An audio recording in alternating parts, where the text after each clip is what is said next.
Primero que nada queremos darles la bienvenida a Dinamitar para Habitar e invitar que pasen al escenario a las autoridades.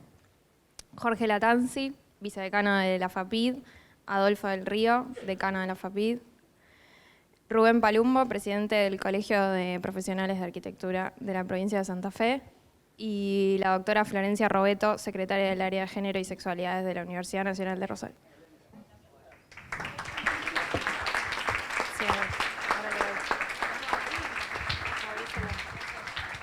Hola. Le damos la palabra a Jorge Latanzi. Buenas tardes, bienvenidos y bienvenidas a la Facultad de Arquitectura, Planeamiento y Diseño. Para nosotros es un gusto estar auspiciando este evento. En primer lugar porque está organizado por nuestra comunidad académica, estudiantes, docentes, graduados, graduadas. Y en segundo lugar porque tiene que ver con una temática que en la facultad venimos trabajando desde hace bastante tiempo, desde nuestra Secretaría de Extensión Universitaria. Creamos el área de Derechos Humanos en el año 2006. Desde allí trabajamos tratando de igualar derechos y además desde el año 2018 también somos pioneros en tener un área de género. Así que bueno, por todos esos motivos es un gusto estar formando parte de este evento. Agradecemos al colectivo que haya elegido este lugar para desarrollar esta actividad. Bienvenidos y bienvenidas otra vez. Muchas gracias.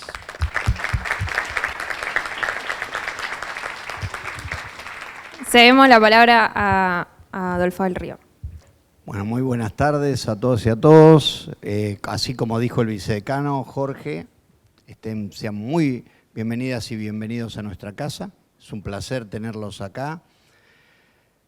Es en donde espero que dinamitar sea una metáfora pacífica de poner en crisis el sistema, que para eso estamos. Yo creo que si uno de los objetivos fundamentales de la universidad pública es que debatamos estas cuestiones y que esta metáfora sirva para poner en crisis fundamentalmente las cuestiones que tienen que ver con el habitar, las cuestiones que tienen que ver con el acceso al habitar, las cuestiones que tienen que ver con la igualdad frente al habitar, en épocas muy complejas y muy difíciles. Y si esa es nuestra posición y en lo que podamos ayudar, creo que ese es uno de los objetivos de la universidad y es uno de los objetivos, por otro lado, de nuestra facultad. Así que, como bien decía Jorge, está muy bien porque cuando uno ve la lista, la mayoría arquitectas y arquitectos que son nuestros egresados, que muchos son docentes de la facultad, muchos que figuran como alumnos y alumnas avanzados de la carrera, cosa que además nos parece bárbaro porque el involucramiento de los estudiantes en cualquier actividad es imprescindible y es fundamental para el desarrollo de ese acontecimiento. Así que para nosotros un placer que estén acá y augurar lo mejor de todas estas jornadas. Muchas gracias. Ahora escuchamos a Rubén Palumbo. Bueno, buenas tardes a todas y todos. Agradecido por la invitación al colectivo para estar presente en este inicio. Hace 8 o 9 meses que estamos en la gestión del colegio y bueno, nos propusimos como eje en lo que fue una mini campaña el tema de tener una agenda género. La primera medida fue la creación de todas las comisiones de géneros en todos los distritos. Venía funcionando aquí en el distrito de Rosario hace muchos años. Y bueno, con distintas realidades se formó el colectivo de Arquitectas Santafesinas Unidas que han empezado a trabajar muy fuertemente en la temática. Luego también hicimos 2 convenios con la Universidad Nacional de Rosario y con la del Litoral para trabajar sobre la capacitación en Ley Micaela para todo el personal de planta permanente, para todo el personal directivo y veremos cómo vamos involucrando a todas las matriculadas y matriculados. Creemos que es un paso muy importante, también se ha incorporado en el curso de iniciación profesional que hacen los recién egresados como parte de uno de los módulos obligatorios.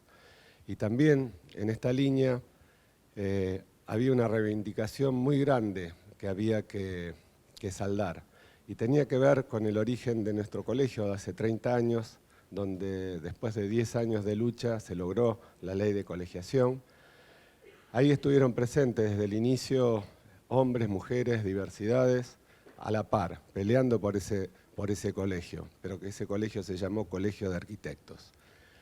Creímos que a partir del trabajo de la Comisión de Género, a partir de los avances que ha dado el colectivo en la sociedad, demostrando, diríamos, que es con lucha y sin bajar los brazos cómo se obtienen estos logros, y también reconociendo que nuestra disciplina, la arquitectura, nos abarca y nos pone en pie de igualdades a mujeres, hombres y diversidades. Por lo tanto, a partir del 3 de octubre nuestro colegio se llama Colegio de Arquitectura y Urbanismo, reconociendo a las diversidades, a los géneros y a todos quienes han participado por igual. Por eso celebro la posibilidad de este encuentro, hecho por, como decía Pichi, por alumnas, alumnos, egresadas, docentes de esta casa. Y bueno, lo mío en el colegio es una circunstancia, acá llevo casi 40 años, así que es doble la felicidad, poder como docente de la casa, y en este caso circunstancialmente en representación del Colegio de Arquitectura y Urbanismo de la provincia de Santa Fe. Muchas gracias. Y por último escuchamos a Florencia Robet. Bueno, buenas tardes a todas, a todos, a todes. También es un placer, voy a reiterar con los compañeros, es un placer enorme estar en esta presentación. También es un placer enorme que se estén haciendo estas jornadas aquí, felicitar a la colectiva en ese sentido. Hoy repasaba como rápidamente todo lo que se ha avanzado en esta universidad en materia de género y sexualidades en los últimos años, pero para repasar solo lo que pasó este año, que arrancó con muchas actividades, pero con unas jornadas nacionales que se llamaron Haciendo Universidades Feministas, que recibimos a universitarias de todo el país. Están las compañeras de Derecho que hicieron un congreso impresionante, lesbo transfeminista, para repensar el derecho. Hoy esta jornada, solo para nombrar 3 cosas. Bueno, mañana se presenta un documental que va a estar disponible en Unicanal, que habla de las compañeras travesti trans y de su lucha por la reparación histórica de la violencia institucional que vivieron en las plazas y en las calles en la década del 80, ya en democracia. Invitamos, como van a estar acá, no me voy a llevar el público, como van a estar acá, invitamos a que después lo busquen en Unicanal para verlo, para difundirlo. Es una herramienta, ese documental que también acompaña la lucha de las compañeras travesti trans por la reparación histórica que están solicitando y que acaban de presentar un proyecto también en la legislatura para que se apruebe. Así que bueno, solamente acompaña esas demandas, esas reivindicaciones de este colectivo en particular. Pero digo, todo lo que venimos haciendo en este año, solo para nombrar estas pocas cosas, pero es mucho más y sin duda no alcanza con una charla, con una presentación para hacer ese recuento, ese repaso. Tiene que ver con esto, digamos, con una conversación ampliada, sostenida, que veníamos sosteniendo muchas veces desde las marginalidades en algunas unidades académicas, hasta que se fueron institucionalizando, como decía el decano, algunos pasos, algunas herramientas, algunos procesos como el protocolo, los programas de género. Pero bueno, esta conversación la veníamos sosteniendo ahora, es mucho más masiva, no solo en el interior de la facultad, sino que además llega todo el tiempo con más desafíos, con más interpelaciones, con las nuevas generaciones que reclaman para sí el trato digno, el respeto a la identidad autopercibida.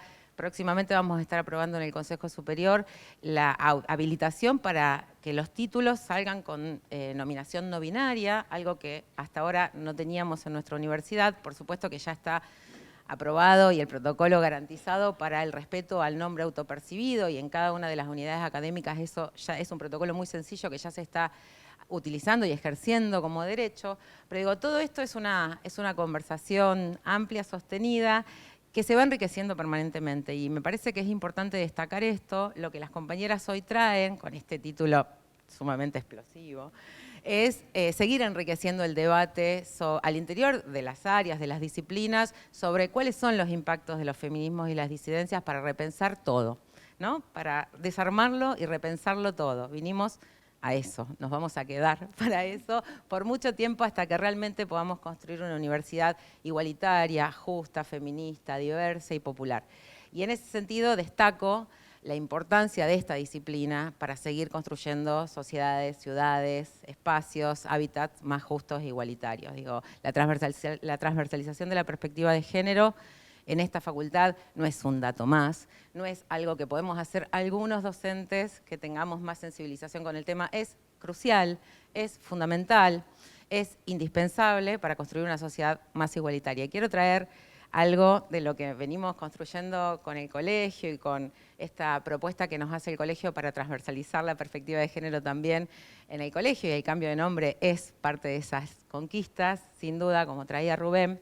Algo que dijo una trabajadora, arquitecta del colegio, en una de sus jurisdicciones, que es: si sobreviviste a la facultad, sobrevivís a la obra. Bueno, no tenemos que generar esto, tenemos que justamente atravesar la facultad amablemente, construir en la facultad amablemente, construir cuidados, construir espacios que nos alojen, que no nos maltraten, que nos reivindiquen, que nos visibilicen, que podamos seguir construyendo colectivamente y que eso derrame tanto en nuestra vida interna en la facultad como hacia afuera. Ese es el desafío de la transversalización y bueno, y estas jornadas sin duda van a contribuir mucho a eso. Así que felicitaciones una vez más.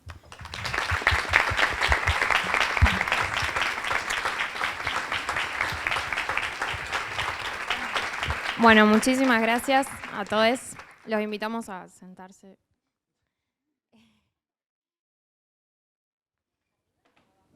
Sentaditos.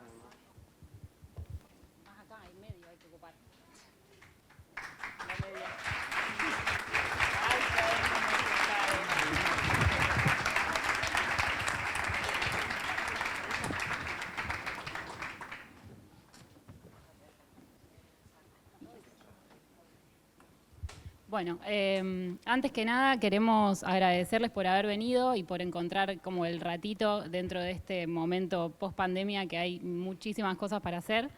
También agradecerles a las autoridades de la facultad por prestarnos el espacio, al presidente del Colegio de Profesionales de la Arquitectura por apoyar la actividad y reconocer la importancia de este debate en la vida profesional, y a Florencia Robeto por todo lo construido desde la Secretaría de Género de la UNR, que hace que hoy sean menos los preconceptos a dinamitar. Bueno, voy a dar apertura a este evento contándoles muy brevemente, prometo, cómo surgió y de qué se trata. Hace apenas 4 meses empezamos a pensar un workshop con Anu Poliotto a partir de una beca del Fondo Nacional de las Artes que era para hacer una investigación individual. Rápidamente nos dimos cuenta que lo que necesitábamos en realidad era formarnos. Desde ahí y desde las ganas de aprender, escuchar, corrernos de lo que creemos que ya sabemos, nos propusimos organizar una formación abierta para que pueda venir toda la gente que quiera. Invitamos a algunas personas a pensar esto desde cero y se armó este grupo hermoso de 13 personas que se conocían, algunas entre sí, otras no, y que hoy son muy amigues. Y desde ahí todas las decisiones se tomaron en conjunto. Todo fue debatido y en esas conversaciones justamente empezó nuestra formación. El plan individual entonces se transformó en un proyecto, en trabajo en equipo. Y como siempre pasa, creció, se multiplicó y terminó siendo mucho más nutritivo y mucho más complejo en el mejor de los sentidos. Así empezamos a dinamitar para poder habitar. Partimos de la convicción de que la formación académica no es la única formación válida y autorizada. La cultura se construye habitando la calle, trabajando, estudiando, militando, a veces dentro de la academia y muchísimas otras veces por fuera. Además, tuvimos en claro que ni la arquitectura ni ninguna disciplina se puede pensar por sí sola y por fuera de la política, porque todo es político, y el habitar y la domesticidad atraviesan todos los ámbitos de nuestra vida. Gracias. Por suerte, ninguna de las personas que invitamos dudó un segundo en sumarse a disertar, en exponer, a organizar. Todo el mundo entendió la causa, la bancó y aportó con lo que podía, y algo que pensamos que iba a ser imposible, fluyó sin problemas y con muchísima felicidad, gracias justamente a esta militancia y al compromiso social y político de estas personas. En un momento en el que la idea de política está tan desvalorizada, nos parece importante recalcar que la política, además de ser necesaria, es inevitable, porque todo acto es político. Cursar una carrera es un acto político, salir a trabajar también, travestirse y salir a la calle es un acto político, y no travestirse y salir a la calle también es un acto político, y habitar en todas sus formas es hacer política permanentemente. Este compromiso puede tomar 1000 formas, esta es la que encontramos por ahora como equipa. organizar un encuentro, un debate que sacuda un poco las estructuras, usar el arte y la conversación para lograr un impacto, para romper algunas burbujas, aunque sea. Nos propusimos justamente abrir espacio para escuchar otras voces y otras experiencias, para aprender y reflexionar, salir de la comodidad y poder reconocer también nuestros propios privilegios. Sabemos que después de estos meses de cranear y cuestionarnos todo, sobre todo después de estos 3 días intensos, no vamos a ser las mismas personas y solamente podemos desearles a ustedes que se dejen sacudir y que salgan de acá con muchas más preguntas y muchas menos respuestas. Muchas gracias de nuevo y que lo disfruten mucho.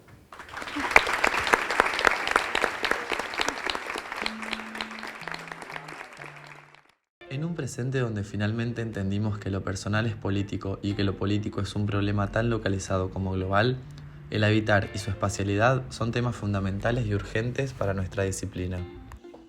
Hoy la vivienda, ya sea individual o colectiva, se presenta como una hora, como un escenario de la vida política y como tal, tiene más que nunca un rol fundamental en la construcción social y política.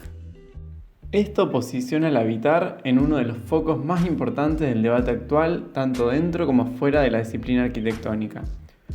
Es fundamental entender que la contraposición binaria entre el espacio doméstico y el espacio urbano es una construcción cultural que ha sido utilizada para fundar y perpetuar relaciones de poder y jerarquías que sostienen un sistema patriarcal que domina todos los aspectos de nuestra cultura. El espacio doméstico fue por mucho tiempo un mecanismo de domesticación de la sociedad sumamente eficiente. La cultura de la oposición, es decir, la cultura que contrapone el día de la noche, lo abierto de lo cerrado, trabajo versus ocio, trabajo versus casa, hombre versus mujer y hetero versus homo, esta cultura binaria fue durante más de 100 años funcional a un sistema patriarcal que ubicó al hombre en el exterior, en la vida social, pública y productiva, y a la mujer en un interior domesticado, controlado y reproductivo. Nuestra actualidad, tan plural, diversa, híbrida y conectada, está en constante movimiento y nos invita a replantearnos todo lo aprendido y heredado. Les cuerpes difieren ampliamente del modulor corbusieriano. El mobiliario no siempre nos corresponde siguiendo el Neufert.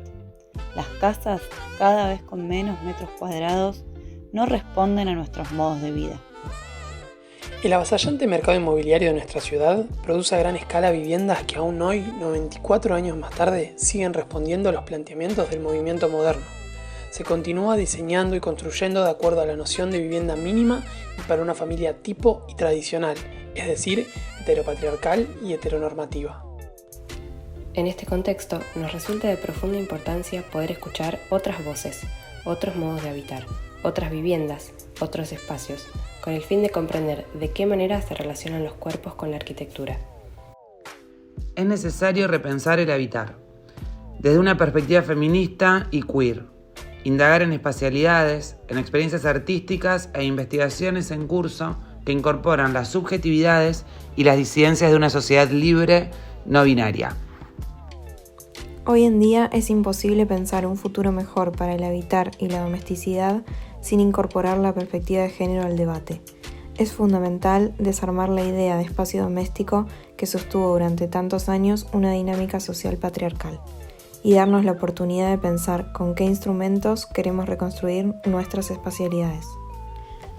Virginie Despentes convocó a dinamitarlo todo, entendido bajo el concepto de deconstrucción de Derrida, de desarmar y desensamblar, ya que no alcanza con emparchar el funcionamiento de una sociedad construida sobre las bases heteronormativas y patriarcales.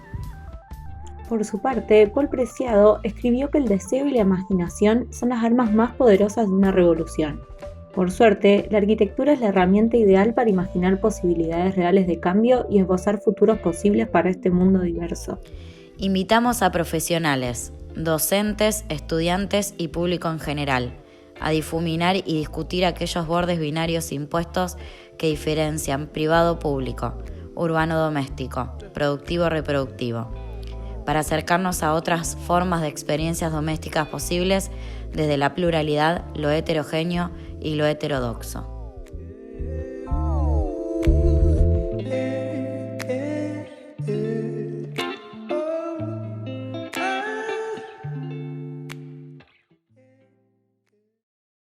yo las voy presentando. La conferencia la titularon Repensar el habitar desde una perspectiva inclusiva. Sofía Basso, además de ser una amiga y una aliada, es abogada feminista por la UNR, es litigante en el Fuero Penal y de Familia, maestranda en Criminología en la Universidad Nacional del Litoral, fundadora de la colectiva de abogadas translesbos feministas, y presidenta de la Comisión de Abordaje Integral de Situaciones de Violencias por Razones de Género del Colegio de Abogacía.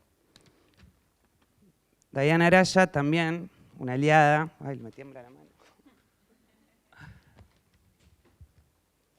Gracias.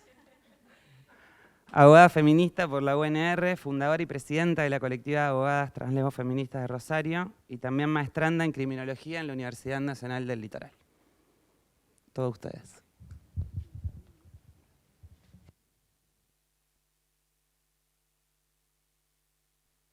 Hola.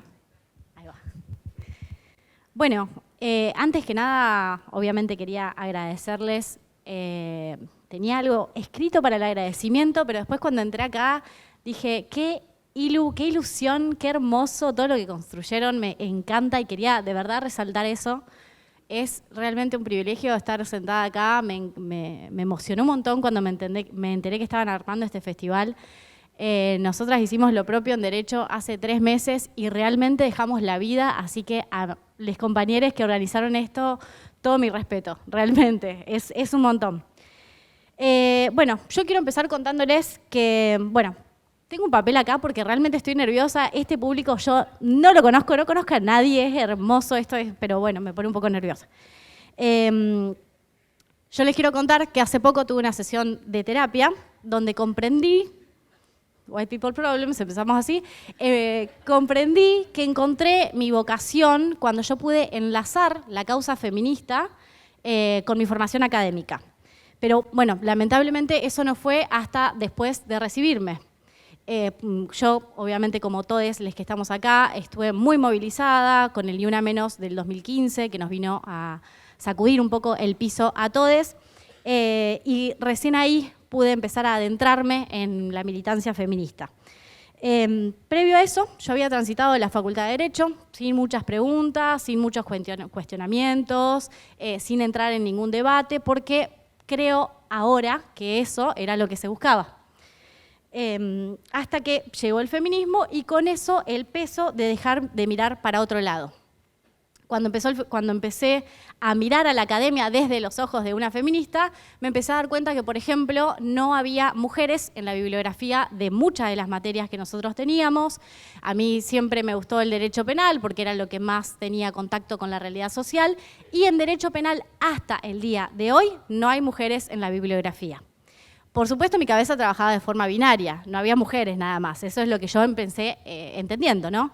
Después, por supuesto, empecé a darme cuenta que no había personas travestis y trans, no solo desde el lado de profesores, por supuesto, profesoras, sino tampoco como alumnos, tampoco en la bibliografía, tampoco como ejemplos de ninguna de los ejemplos que veíamos en ninguna materia. Después, y adentrándome cada vez más en la militancia, me di cuenta que no se hablaba de las trabajadoras sexuales, o sí se hablaba de las trabajadoras sexuales como víctimas de explotación. Jamás, por supuesto, como sujetas de derecho y mucho menos como trabajadoras de la economía popular. Porque la academia, además de ser altamente patriarcal, es clasista. Bien. Todo ahí, hasta ese momento todo era caos, básicamente, y desilusión. Y después escuché a Rita Segato diciendo, la docencia universitaria tiene género masculino. Y ahí dije, bueno, me mato directamente, ya está, no hay solución a esto. Pero además, después leí a Paul Preciado que decía, el género es una arquitectura social. Y ahí entendí que a nosotros nos habían dejado por fuera de esta arquitectura social. En cuanto a Paul Preciado, le quería agregar que vi en un video que dice que los arquitectos tienen muchas más posibilidades de transformar la realidad por estar en contacto constantemente con lo material, al contrario de él, que es un filósofo que siempre trabaja con lo abstracto. Eso me pareció re interesante. Bueno, dato, hagan algo con eso. Sí o sí. Bueno, Cuando empecé a entender todo esto, por supuesto la academia me empezó a parecer absolutamente ficticia, acartonada y mentirosa, porque había gente que no estaba en esa academia. El problema de esto es que yo me di cuenta de eso cuando ya tenía un título que acreditaba que yo había aprendido todo eso. A mí, la militancia feminista me dio la herramienta de la pregunta, de la curiosidad, de la creatividad, y me hizo ver una forma nueva de ver el mundo. Y con eso, todo, y absolutamente todo, se empezó a transformar. Se transforma porque te abre un mundo nuevo. Empezás a escuchar otras voces, te relacionás con otras personas, con otras existencias, y por supuesto que otros mundos también te empiezan a dejar habitar. Y todas estas personas entendíamos una sola cosa, y la teníamos muy clara, que era que el mundo y todas sus instituciones son androcéntricas, ¿sí? Y ahí dijimos, bueno, ¿cuál es la solución? Dinamitarlo todo y arrancar de cero. Pero lo importante, y esto acá sí quiero hacer un foco, es que no solamente es importante lo colectivo para poder luchar, digamos, tener pares con quienes luchar, como una suerte de terapia, ¿no? Todo el tiempo, de tener amigues que estén en la misma, sino que también es una respuesta rebelde hacia una facultad y hacia una universidad, hacia una academia que nos quiere individualistas, nos quiere competitivos. Entonces, hacia esa competencia y hacia esa individualidad respondemos siempre colectivamente. Por eso celebro que sean 13, no lo puedo creer, hermoso. Bien, una vez que vos te transformás con eso, empezás a transformar los espacios que habitás. Y transformar los espacios que habitás, por supuesto que no es fácil, empezar a cuestionar el status quo no es nada sencillo y a veces es muy frustrante.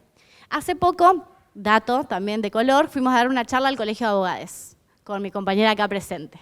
No, abogados, se llama Colegio de Abogados todavía. Fuimos a hablar de la abolición de la prisión. Nos invitaron como feministas, invitemos a las feministas a ver qué nos van a decir, y fuimos a hablar de la abolición de la cárcel. Bueno, no lo tomaron muy bien, imagínense, ellos esperaban que nosotros hablemos de, bueno, no sé, glitter y muerte al macho, y nosotras de repente, no, abolición de la prisión. Bueno, porque también eso tiene el ser feminista y el ser militante, ¿no? Que se espera que tu saber sea reducido a una sola cosa, no muy pensante. Bien, se les hizo un cortocircuito en la cabeza y cuando terminamos, un señor se me acercó y me dijo, me encanta todo lo que dicen, pero les quiero proponer algo. Hagan esto, pero desde afuera del feminismo, porque el feminismo las como que... no les permite luchar, porque ustedes están pensando en cosas mucho más grandes que el feminismo. Y yo tipo, ay, mirá, de repente este señor me está diciendo una verdad absoluta, digamos, no sé. Le digo, pero señor, es mi movimiento, digamos, es con... Bueno, él no entendió. No, dejen de ser feministas, porque así no van a llegar a ningún lado. Pero por eso, digamos, cuando yo salí de ahí en un estado de shock, me ayudó un montón estar con mis compañeras. Estar con Sofi, estar con Vane, que es mi otra compañera, me ayudó muchísimo a sobrepasar, porque ahora me río, pero en ese momento fue, bueno, claramente no hay mucho para hacer. No hay cuerpo que aguante ese tipo de intervenciones todo el tiempo. Y bueno, pero bueno, no todo es feo, no todo es malo. Ahí también tenemos que empezar a reconocernos privilegiados, y eso es el tercer punto del que quiero hablarles. Nosotros, para poder dinamitar lo que nos rodea, primero tenemos que entender que somos personas que tenemos la posibilidad de estar en una casa de estudios, en una casa de estudios superior, que somos parte del 4,5% de la población argentina que llega a una universidad, y si tienen un título universitario, del 3,5% que llegó a tener un título universitario, ¿sí? Entonces, primero reconocernos, reconocer nuestros privilegios para saber qué hacer con eso. Yo creo que hay que dejar de decir lo que no se nombra no existe, por ejemplo, porque lo que no se nombra existe e intencionalmente no se está nombrando. En Historia Argentina, en la Facultad de Derecho, cuando hablamos de, digamos, durante toda la materia, no se menciona, como decía antes, ni a personas travestis, ni trans, ni trabajadoras sexuales, ni bisexuales, ni lesbianas, ni gays. Parece que todos las personas de la historia eran heterosexuales, digamos. Se da por sentado que todos son heterosexuales y varones, por supuesto. Y yo imagino que acá no debe ser distinto. Imagino que acá se habla de maneras de habitar binarias y estereotipadas. Pero bueno, yo no voy a hablar por esas personas que les acabo de mencionar. Yo soy una persona cis, bisexual y universitaria, y lo que deseo desde mi feminismo es que el resto hable por sí mismo, que tenga la misma voz. Y esa es nuestra responsabilidad. Si vamos a dinamitar, construyamos algo donde entremos todos, que sea lo más diverso posible. Lucrecia Martel dijo, esto me encanta, la amo a Lucrecia Martel, dijo: hoy hago lo que hago para sacudir mi propia estupidez. La estupidez que viene de la ceguera que nos genera la educación, que intenta que todo el tiempo dejemos de ver. Y por último, quería contarles que María Galindo, que también es una activista boliviana, una feminista con modos muy radicales, dice que la academia es solamente una forma de construcción de los saberes, que no tenemos que creer que tenemos el monopolio del saber, ¿sí? Por eso me gustó un montón lo que dijeron recién, que es que hay que dejar de relacionarse de forma verticalista con el resto de los saberes. No porque tengamos un título universitario tenemos la verdad absoluta, ni tampoco porque militemos y seamos feministas tenemos esa verdad absoluta. De hecho, yo les propongo poner en duda absolutamente todo lo que yo acabo de decir, porque esa es la idea, digamos. No buscamos reemplazar el conocimiento existente con otro conocimiento impoluto, incuestionable, académico y acartonado, sino que buscamos que más personas formen parte de los espacios de debate y de diversificar las formas de saber. Para finalizar, les traigo de nuevo una frase de Paul Preciado que dice: la revolución no es un proyecto de poder, sino que la revolución es un proyecto de cuidado. Muchas gracias.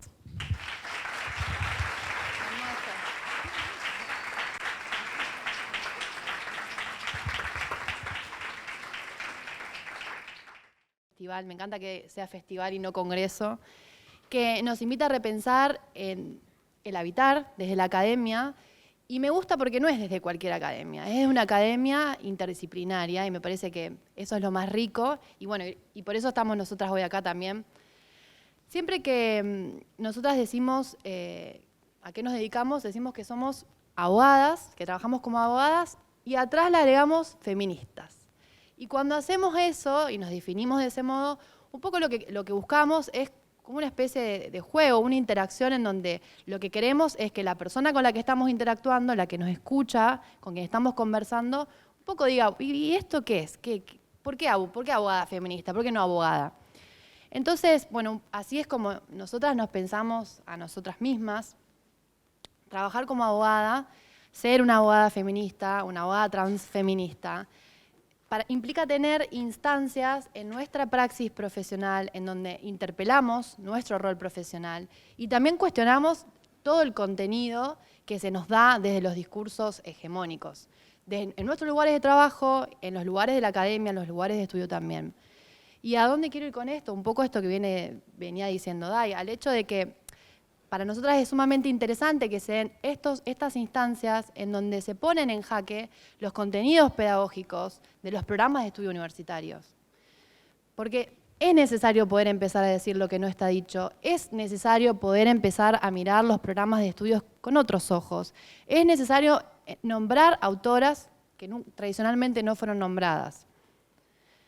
El disparador es, y lo dice nuestro título en nuestro humilde panel, repensar el habitar. Pero el grupo de trabajo lo llevó un poco, el grupo de armado de este festival lo llevó un poquito más lejos, directamente nos dijo dinamitar para habitar. Así que bajo esta premisa desafiante de romper, un poco mi idea va a ser intentar desarmar esas ideas que se alojan en el inconsciente colectivo y que desde ahí producen conocimiento, producen formas de ser, producen formas de sentir, producen formas de construir y, por supuesto, producen formas de habitar.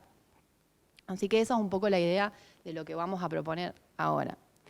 Sabemos que nuestra sociedad está completamente generizada. Esto quiere decir atravesada por el género. Por lo tanto, sus instituciones lo están también.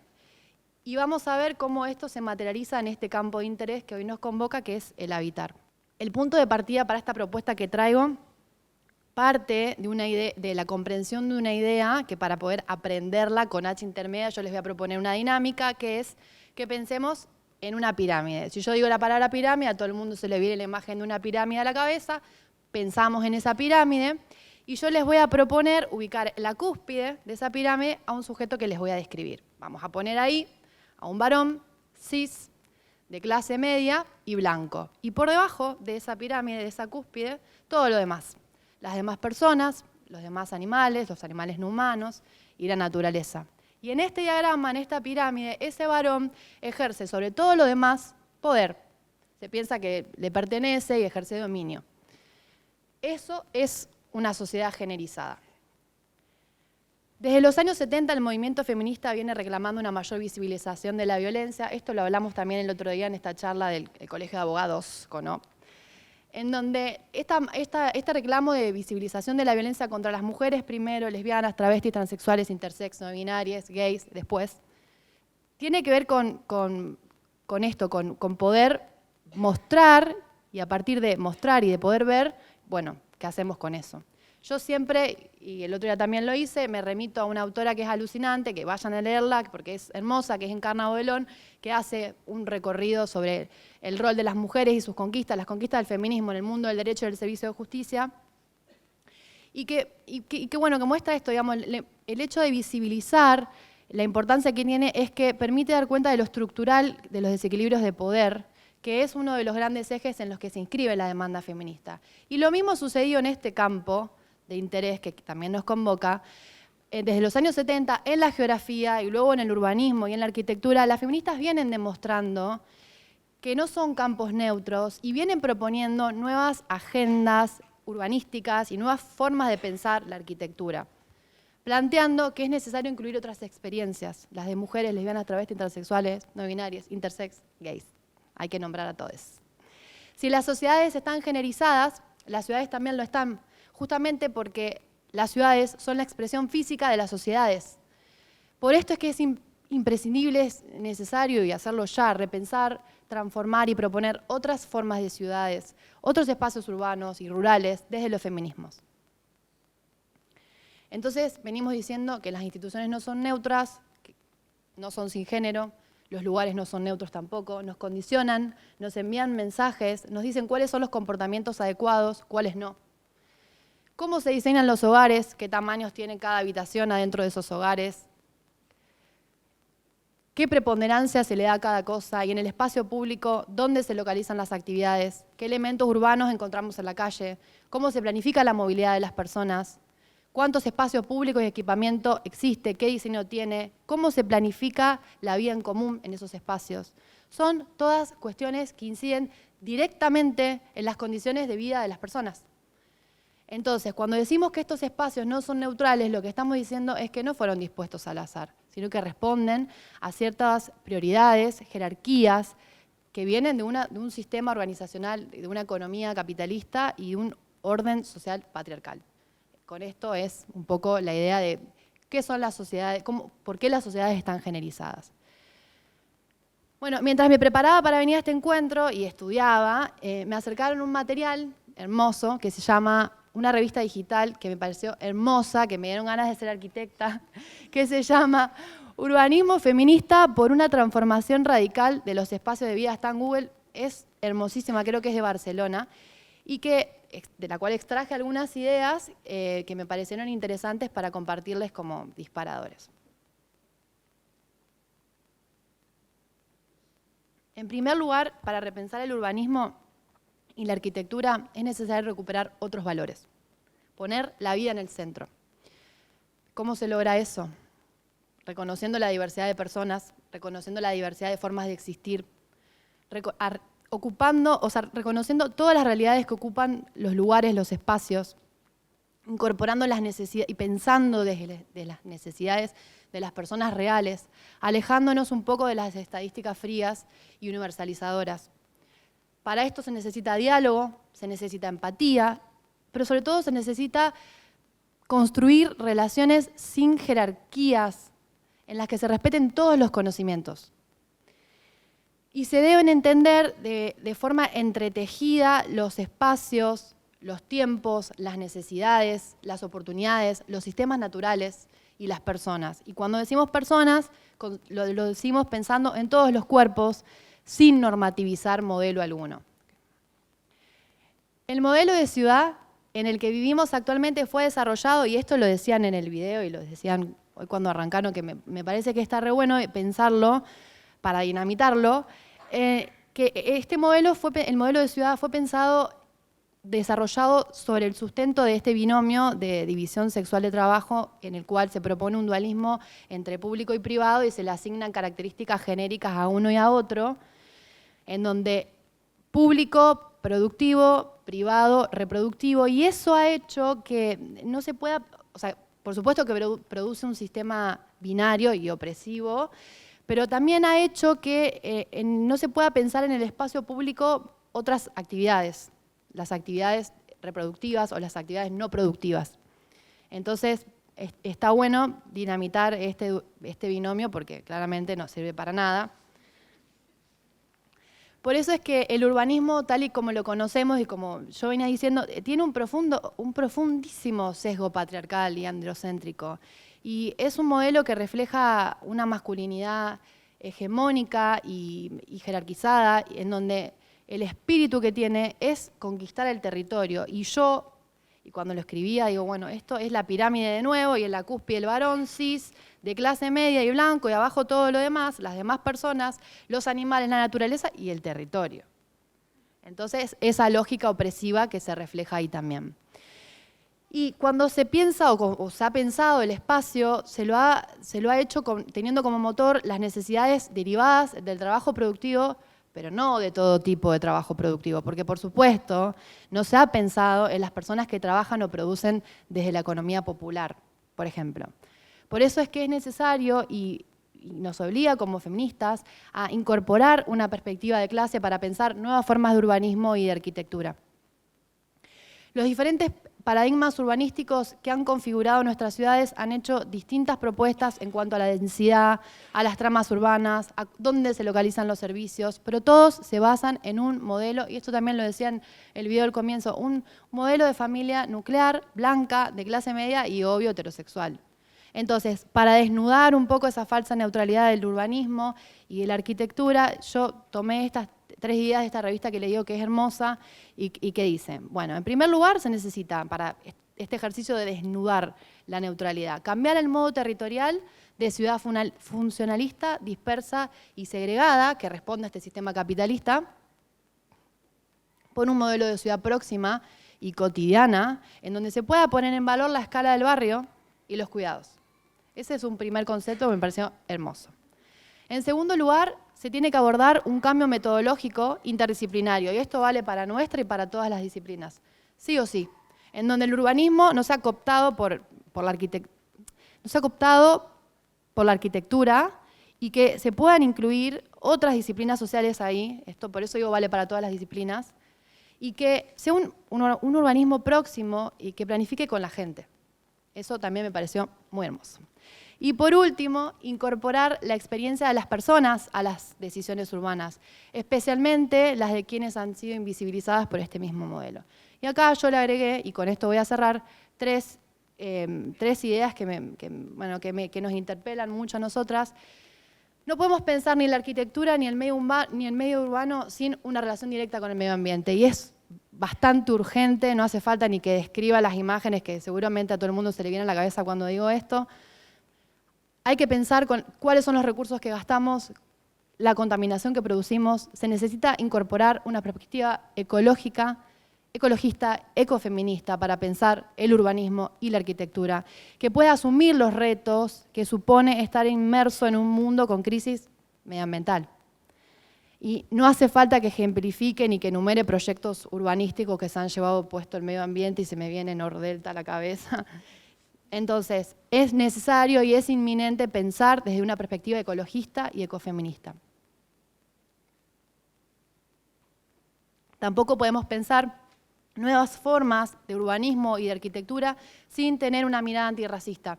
Las compañeras racializadas inmigrantes llevan tiempo diciéndonos, alertándonos y pidiéndonos que dejemos de hablar desde nuestras experiencias privilegiadas como totalizadoras y universalizantes. Se tienen que incluir los aprendizajes del feminismo decolonial y de los pueblos originarios. Y acá me interesa mucho esto que leí también, que es este concepto y aprender de esta relación de los pueblos originarios como en una especie de continuo de cuerpo con la tierra, y en donde el concepto de propiedad que aparece es completamente distinto al que nos propone el capitalismo.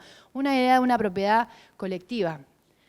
Y por último, tampoco podemos trabajar en estas nuevas formas de urbanismo y arquitectura sin partir de una perspectiva comunitaria.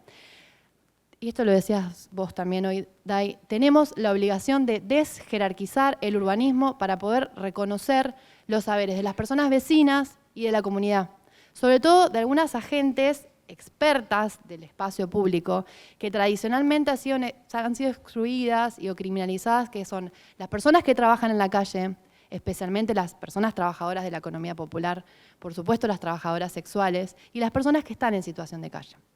Bueno, les dejo esta lluvia de ideas que espero que sirvan como insumo para ir a pensar las verdaderas ideas sobre las cuales se edifiquen estas nuevas formas de urbanismo y de arquitectura, y les deseo que disfruten mucho estas jornadas.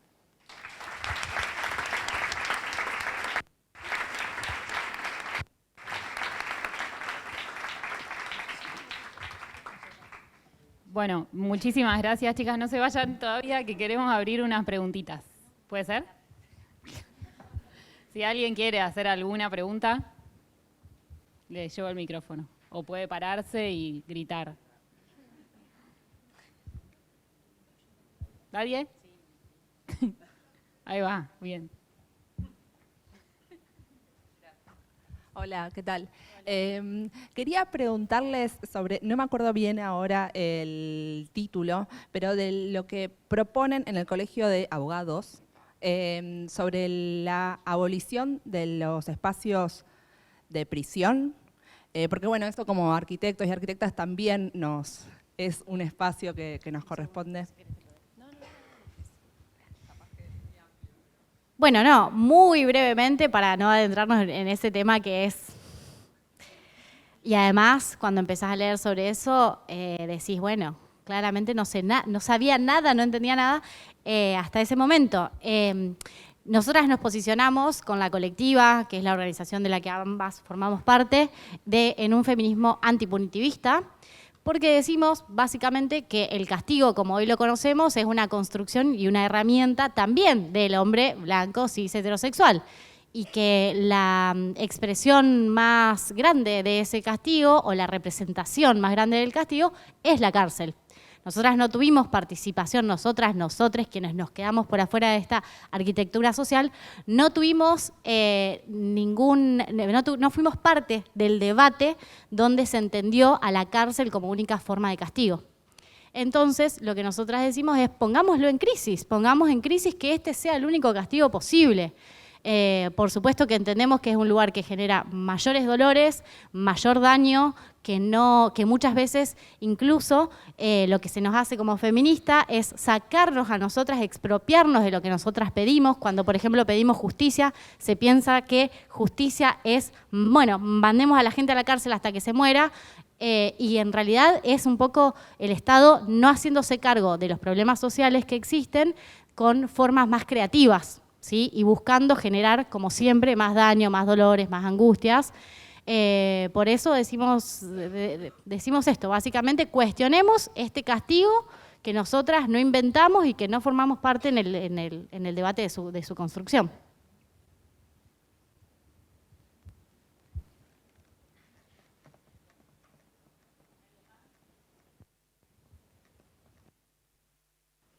Bueno, ¿no hay ninguna otra pregunta? No. Bueno, chicas, muchas gracias. Bueno, vamos a seguir con la conferencia de Javier Gasparri, llamada Problemas de las teorías queer. Bueno, Javier es doctor en Humanidades y Arte, magíster en Literatura Argentina y profesor en Letras en la Universidad Nacional de Rosario, docente en la carrera de Letras y en la de Bellas Artes, también en la Universidad Nacional de Rosario, director de la carrera de Letras y secretario académico del doctorado en Literatura y Estudios Críticos en la Universidad Nacional de Rosario. También es autor del libro Néstor Perlonger, Por una política sexual.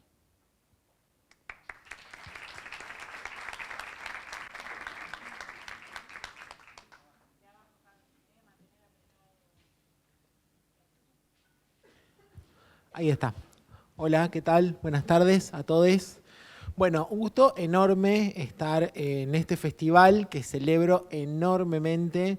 Me encanta lo que organizaron, me encanta el impulso colectivo que tiene.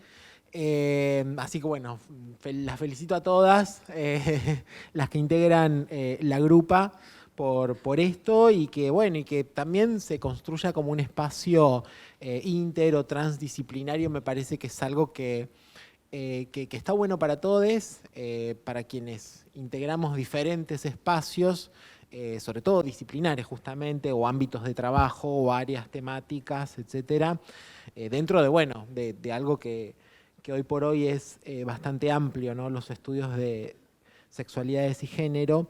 Pero sobre todo para remitirlo al ámbito institucional, me encanta que la agenda se multiplique y ocupe un montón de espacios y que, bueno, y que vayamos conversando entre todos también. Así que nada, súper feliz con la invitación y con ser parte del festival. Bueno, un poco lo que yo les puedo compartir y lo que preparé para este momento pasa por ciertas cuestiones ligadas a las teorías queer. Un poco también lo enfoqué así a partir de, bueno, de la conversación y de la idea para las jornadas. Así que, bueno, la idea es que, bueno, esto, ¿no? Podamos como recorrer algunos puntos, ¿no? Y bueno, y pensar un poco el aporte posible dentro de los estudios queer o las perspectivas queer. Y en ese sentido, el título, ¿no? que finalmente quedó en la programación, un poco es un ordenador incluso de algo que nos puede servir para ir como punteando aspectos nodales o que hacen a la crítica queer como un ámbito, digamos, dentro de los estudios de sexualidades y géneros, tanto en el sentido académico como en el sentido de la militancia política. De hecho, bueno, ese es uno de sus aspectos como más potentes. Entonces, por eso, bueno, nada, podríamos simplemente ir recorriendo la presentación, analizando esas tres palabras, ¿no? Problemas, ¿por qué teorías? Y en plural, y por qué lo queer. Así que bueno, voy a usar un poco eso como ordenador, justamente. Me parece que está bueno jugar con esa secuencia. Entonces, hablamos de problemas y aunque estemos bastante acostumbradas ya a pensar problemáticamente las construcciones de saberes y demás, sobre todo bueno, en ámbitos cercanos a la reflexión social, de la cual el ámbito de la arquitectura también tiene su incidencia o su proximidad. De todas formas, cuando decimos o cuando pienso, en este caso, proponer problemas para las teorías queer, estoy pensando justamente en su dimensión epistemológica y política en un sentido muy específico, hablar de esos problemas. Es decir, quiero decir, sabemos que el conocimiento crítico parte de pensar problemas, de hacernos preguntas, etc.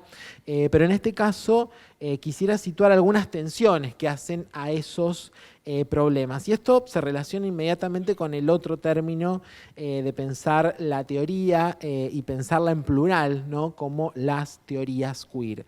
Lo del plural es lo más evidente, pensar que lo queer no es solamente una teoría, no es solamente un modo de teorizar que recupera las epistemologías patriarcales y universalizantes, sino que es un modo de pensar y ejercer la crítica de manera situada. pero que además, en ese sentido, si pensamos a lo queer en su dimensión política también, vemos cómo hablar de la teoría es la postulación o la construcción de un saber que se liga de manera directa con el accionar político directo. Acá, bueno, tenemos un conjunto de términos de los que podemos hablar, saberes situados, subalternos y demás, de los cuales, por supuesto, acá yo lo voy a ir llevando hacia lo queer, pero que caracteriza en general a las perspectivas y a la construcción de saberes que hace a los feminismos y a los estudios de género en sus distintas vertientes, ¿no? Y en sus distintas disputas teóricas también, ¿no? Y que eso es algo súper productivo. Entonces, bueno, un poco a partir de ese marco, cuando decimos problemas de las teorías, como decía, bueno, lo más evidente es el plural, ¿no? Pero también pensar la teoría es pensar en toda una tradición hermenéutica, ¿no? De aquello que la teoría congela, la que teoría estabiliza, la teoría en su sentido de estudios, ¿no? Postula como un conjunto de saberes más o menos sistemáticos. Por eso digo los problemas a los que también nos enfrenta en términos epistemológicos. Bueno, acá lo queer estaría muy cerca de ese dinamitar, en el sentido de que lo que busca todo el tiempo es su propia desestabilización, incluso de aquello que se reconoce como teoría queer. Por eso, justamente, a veces se lo suele graficar a esto diciendo, bueno, hablar de teorías queer es una suerte de oxímoro, una contradicción de los términos. Lo queer jamás podría ser una teoría en los términos en los que se le entiende la tradición epistemológica occidental, para decirlo pomposamente. De manera que, bueno, ahí tenemos una serie de problemas que son como muy centrales de la constitución misma de lo queer como un conjunto de perspectivas y de saberes y de conocimientos situados que organizan un cuerpo más o menos teórico, no sistemático y que en general lo que busca es justamente su propia desestabilización. En ese sentido, yo me voy siguiendo el tiempo, pero cualquier cosita, si me distraigo, me hacen un señalador. Bueno, hasta ahí los problemas de las teorías, ¿no? Pero un poco para terminar de armar el arco con todos los términos, justamente lo queer, ¿no? Ante todo me gustaría pensar lo queer como un objeto de disputa, porque me parece que ahí está su fuerza política. No sabemos muy bien qué es lo queer, ni dónde está, ni quiénes lo ejercen. Y entonces como término y como posibilidad política es siempre una disputa. Y esto, bueno, abre el juego de una manera notable, ¿no? De todas formas, más allá de esto, por supuesto que ya podemos entender de manera más o menos cristalizada una suerte de relato oficial de lo queer, que no por eso es desdeñable, porque bueno, también como perspectiva situada es valiosa sobre todo para poder vislumbrar ciertos momentos o ciertas inflexiones ligadas a lo queer, tanto en su sentido de historia política como en su desarrollo académico. Y por otra parte, hay, más allá de ese relato, hay sí, y sobre todo en los últimos tiempos, algo que es muy potente, que es una lógica de archivo ligada a lo queer y a ciertos desarrollos actuales, que sobre todo van como multiplicando esa historia, y esto es notable, ¿no? Cantidad de movimientos, por supuesto, para no irnos tan lejos, acá mismo, ¿no? Desde el archivo de las memorias sexodisidentes hasta espacios como Moléculas Malucas, bueno, hay distintas grupas, ¿no? Que van como rearmando ciertas historias, ¿no? de los feminismos, de las disidencias, el archivo de la memoria trans, por supuesto. Entonces, hay como una movida de archivo que me parece importante situarlo como un espacio contemporáneo que va como multiplicando esa historia. Y reponiendo espacios de invisibilización dentro del propio arco sexodisidente. De todas formas, como para anclar un poquito, quisiera referirme entonces ahora a ese relato situado y que también es muy potente para pensarlo en términos de su desarrollo político, ¿no? Insisto, de pensar ahí lo queer como disputa. En términos históricos, digamos, sociales, lo queer lo pensamos siempre en torno a los años 80, ¿no? En su emergencia, a partir de la confluencia de dos cuestiones que son como claves.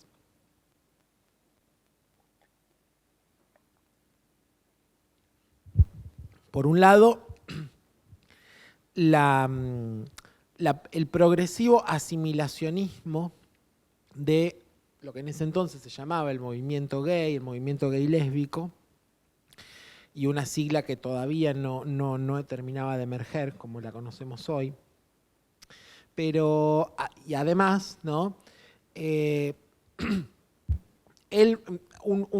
Una perspectiva ligada a los feminismos que también se estaba empezando a replantear a partir de la escucha y sobre todo de rasgos de interseccionalidad muy notables.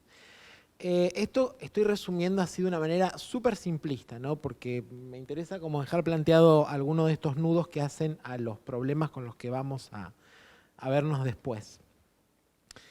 Entonces, sobre todo en un contexto que en principio es estadounidense, grupos como ACT UP empiezan, y sobre todo a partir de la pandemia del VIH-Sida, a generar mecanismos de acción directa que fundamentalmente, y acción directa es algo central, quiero decir como mecanismo político, que lo que buscan es respuestas no asimilacionistas en el marco también de la pandemia. Entonces, bueno, una de las imágenes es... sí, ahí está. No, es que no lo había prendido, por eso no andaba.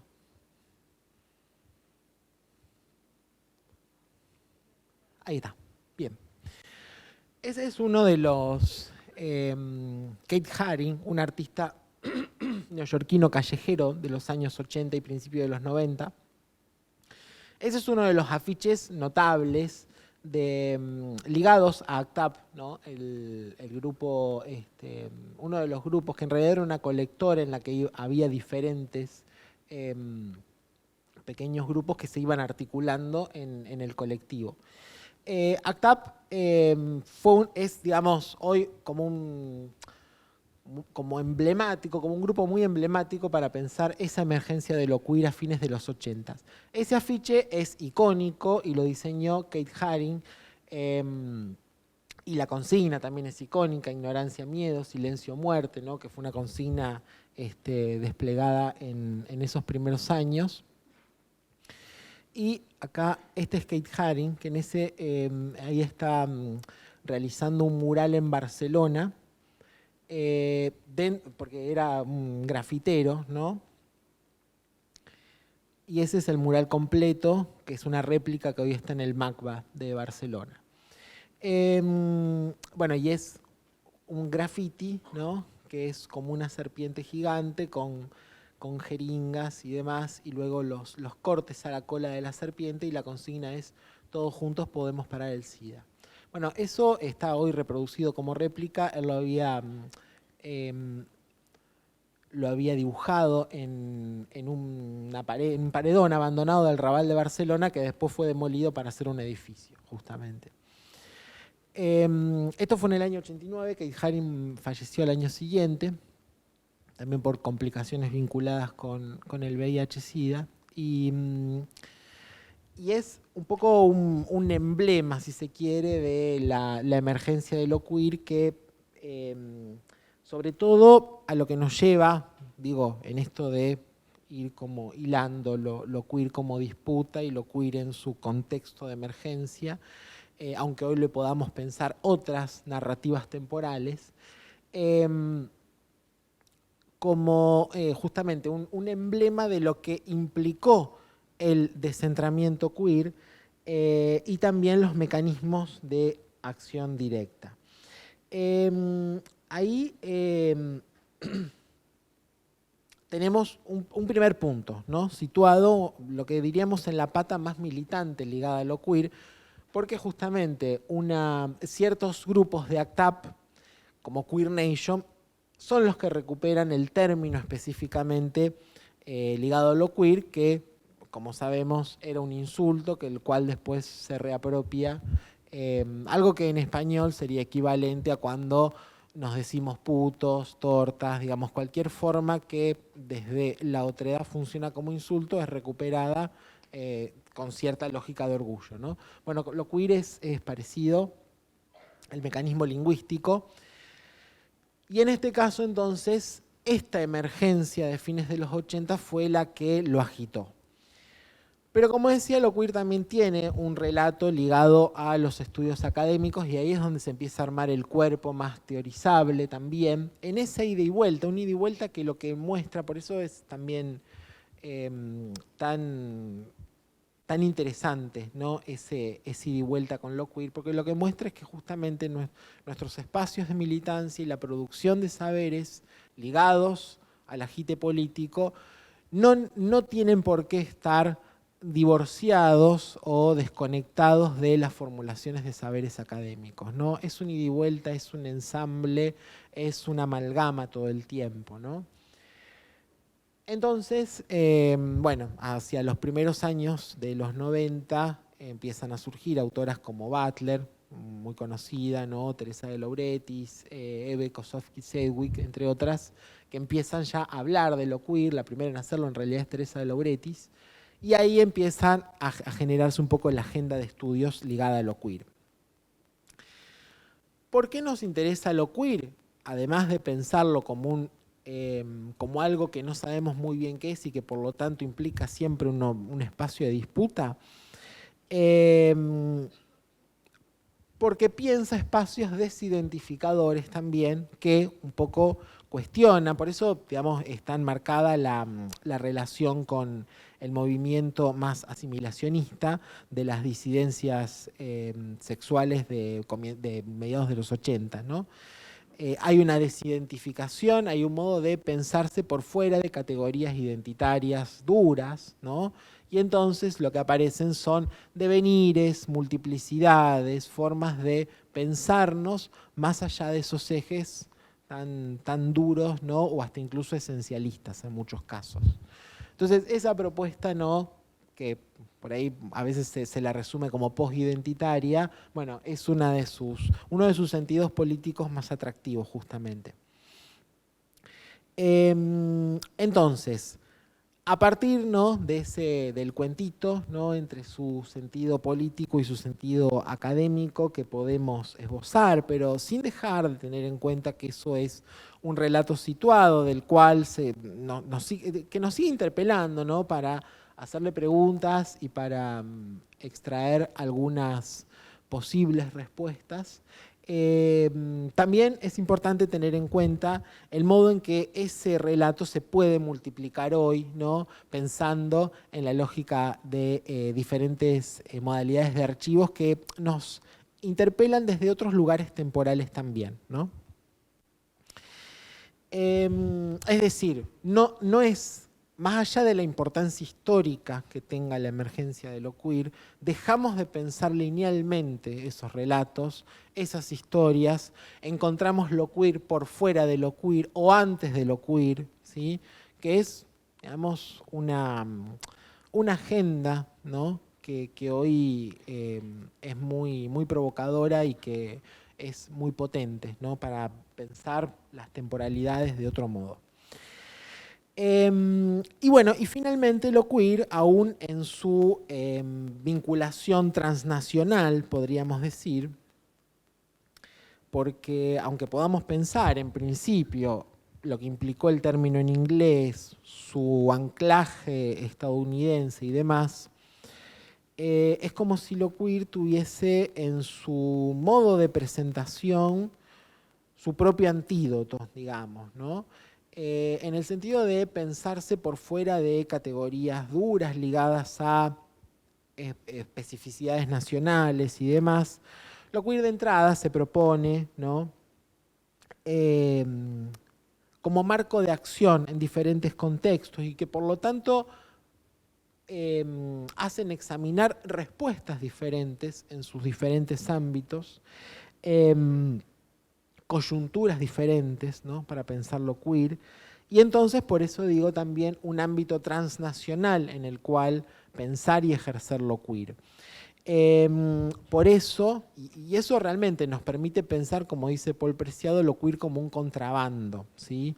Lejos de pensar en lógicas meramente localistas, porque por supuesto no podemos desatender el modo en que también estas agendas pueden ser un ámbito extractivista y colonial desde ya, pero sin embargo nuestro modo, Sudaca incluso, ¿no? De reapropiárnoslo, tiene miles de estrategias, incluso en su grafía, ¿no? Lo queer lo encontramos escrito con Q, con C, y esto también hacia el nudo de problemas que un poco titula esta intervención, ¿no? Todo este despliegue de problemas es un poco lo que vamos siguiendo. Y además, entender estas intervenciones de manera situada no significa entenderlas de manera meramente localistas. Por eso, bueno, insisto un poco en su carácter transnacional y un poco para cerrar, algunas de las reapropiaciones que sin llamarse queer, hoy se las piensa, ¿no? Como ámbitos de agite queer, y que en este caso también recuperan, ¿no? Intervenciones artísticas para pensar la relación arte y política, o arte y activismo. En Argentina, por ejemplo, el diseño de esta remera, que fue hecha por el artista visual Roberto Jacobi, y que es muy conocida en la foto que hace Calamaro en los 90, fue esta una instalación notable, ¿no? La que hizo Jacobi, que generaba realmente un efecto notable, y después la otra, digamos para dejarla señalada, seguramente la conocen, es también muy icónica, la serie de cócteles de Alejandro Curopadua, también un artista vinculado al under de los 80 y principios de los 90, a la Galería del Rojas y demás, que va haciendo un registro fotográfico de todas las pastillas que va tomando, sobre todo en el arco hasta los cócteles. Bueno, eso digamos un poco a lo que nos lleva como deriva posible, ¿no? de estos nudos que traté como de resumir así muy simplemente. Esas apropiaciones posibles, intervenciones posibles y que también tienen que ver con el arte y su materialidad. Y los contextos diferentes y las diferentes formas de intervención que podríamos llamar queer, aunque en muchos casos no hayan usado ese término, y ahí ya también tenemos un desafío, ¿no? ¿Qué pasa con esa designación? Finalmente, y para terminar, hablando, ¿no? De estas intervenciones que son materialidades, y un poco haciéndome eco de lo que se planteaba en la mesa anterior, no se me escapaba que esta intervención se realiza acá en la Facultad de Arquitectura y con una colectiva que viene de este lugar y de ese espacio con inquietudes específicas y demás, ¿no? Entonces, para pensar, ¿no? Lo del dinamitar, que me encanta el sentido punk que también tiene, aunque después también pensando en lo que dice el filósofo Walter Benjamin, bueno, veremos de qué manera después con esas ruinas, ¿no? Hacemos algo nuevo.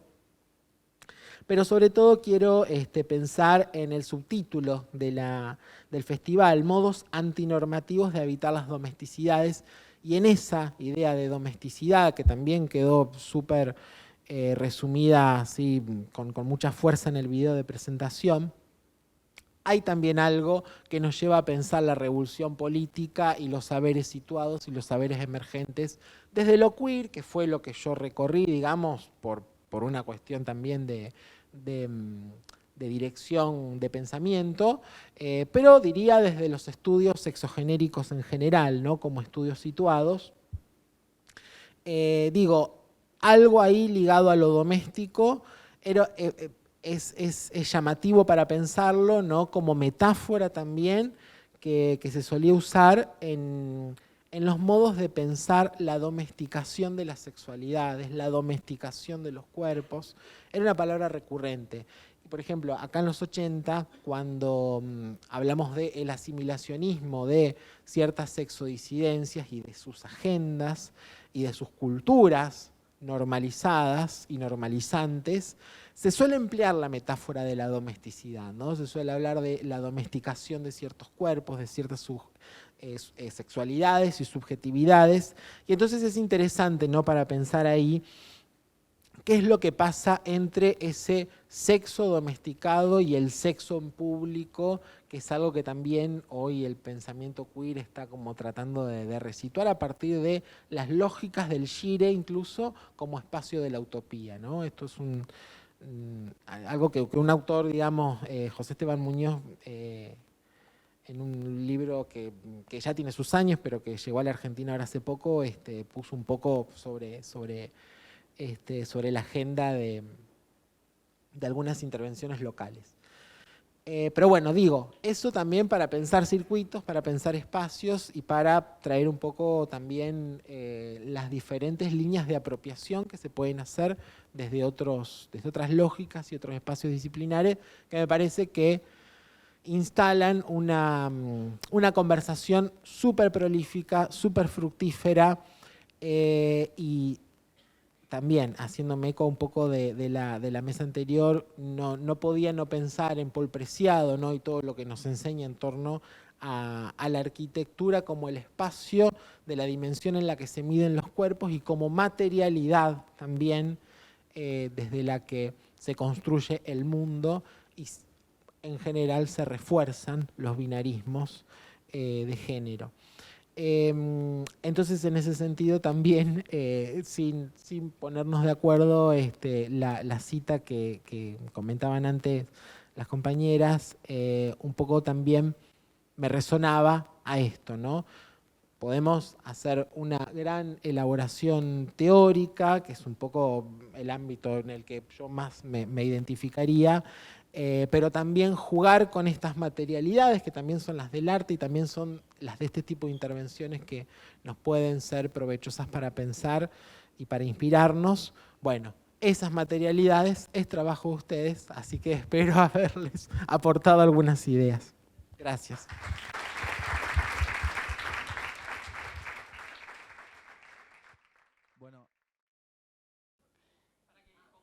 Arquelarre, colectiva feminista de arquitectura. Colectiva formada por estudiantes, graduadas y docentes que realiza intervenciones en el espacio público desde el activismo urbano y actividades académicas con perspectiva de género. En el 2021 editaron AIP, Feminismos, Arquitecturas y Territorios, un libro con artículos de reconocidas mujeres que reflexionan sobre el habitar. Realizaron las instalaciones Me Gustas Viva, Trapitos al Sol, No Banco Más y Rompamos los Techos de Cristal.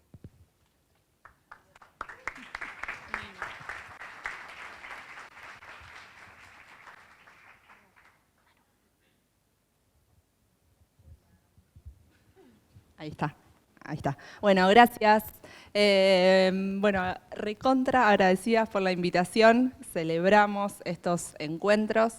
Estamos muy contentas de que sea un día lluvioso, con tanta gente el Zoom. Así que, bueno, felicitamos a les organizadores.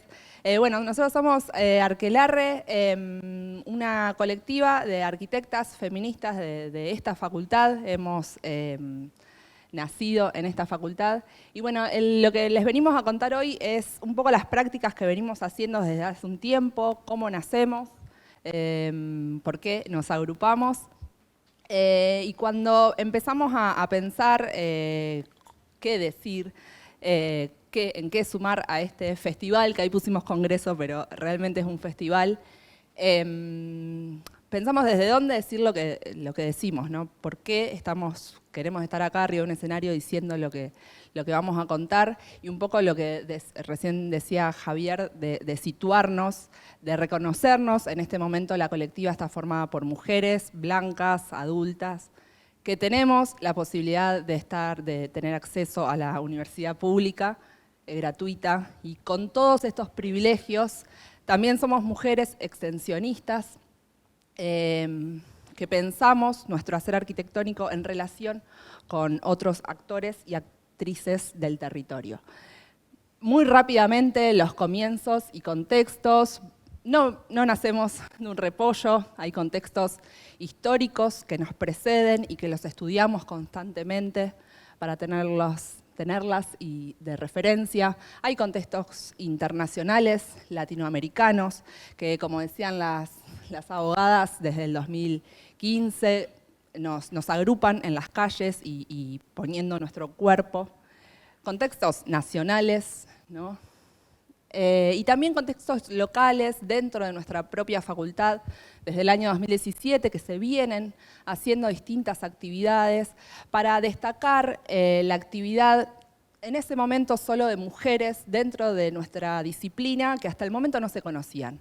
Hubo congresos de invitadas internacionales, nacionales, y también dentro de nuestra propia facultad, que por ahí no conocemos el trabajo de las docentes que están día a día a cargo de las clases.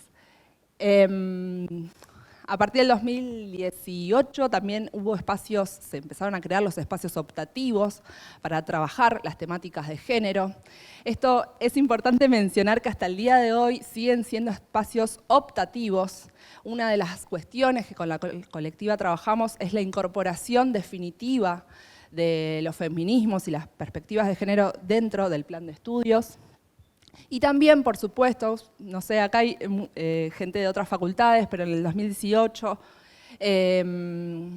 hubo un episodio de estudiantes y docentes autoconvocados que se juntaron y empapelaron la facultad con frases machistas de docentes de esta casa de estudios, ¿no? Te tenés que portar bien, es más, quería verte.